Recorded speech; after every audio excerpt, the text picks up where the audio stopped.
Hey everybody, Travis Holzem with foodforestabundance.com, and I'm just taking a walk around this little park here in St. Paul, Minnesota here, for you people that don't live in Minnesota. But I'm going to turn the camera around and you're going to see places like this in every city, every town, all across the United States.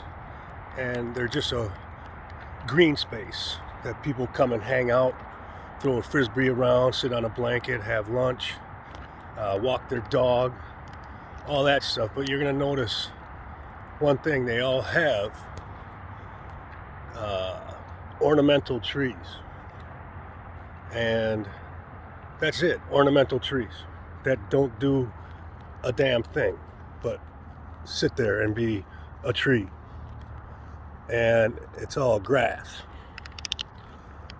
just green grass. So they had to pay someone to come in, a city worker to come and cut the grass here weekly or 2 weeks or whatever.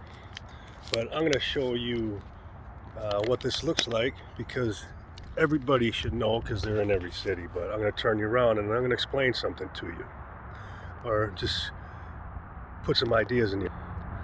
All right, so turn it around, turn the camera sideways. If you look around everywhere, you see ornamental trees everywhere. Yeah, all around this place, you got these trees here. All they do is sit there and be a tree. Now, what if every space like this,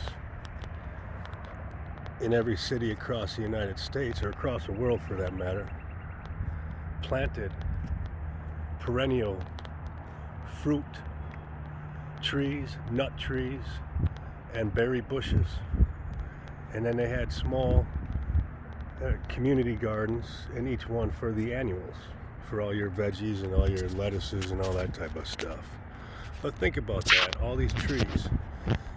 There's probably, I'd have to say, if I had to count, 40, 50, 60 trees. And then you have the wooded area on the outside.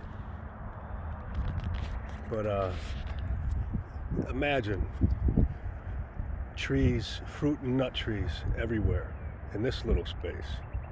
This entire neighborhood could have food for ever. It's everywhere. And it's simple. Look at it. What if that was an apple tree, or a pear tree, or a peach tree, or a plum tree? And everywhere you got cherry trees, you got berry bushes, and it could be, this whole neighborhood could come over here and get a meal every day. There'll be there'd be an abundance of food in this small little space. But what do you think? Leave your thoughts and let me know what you think. And if you, Food Forest Abundance, I'm going to turn you around again. We at Food Forest Abundance design and install food forests and edible landscapes anywhere in the United States. So if you're interested in getting a consultation and seeing what you can do with your property, and just give us a shout. Go to our website, foodforestabundance.com, or you can find us on Facebook, Instagram, Twitter, everywhere, and leave us a message and we'll get back to you and we'll see what your goals are. But anyway, enjoy your Sunday, and we will talk to you soon. We're out.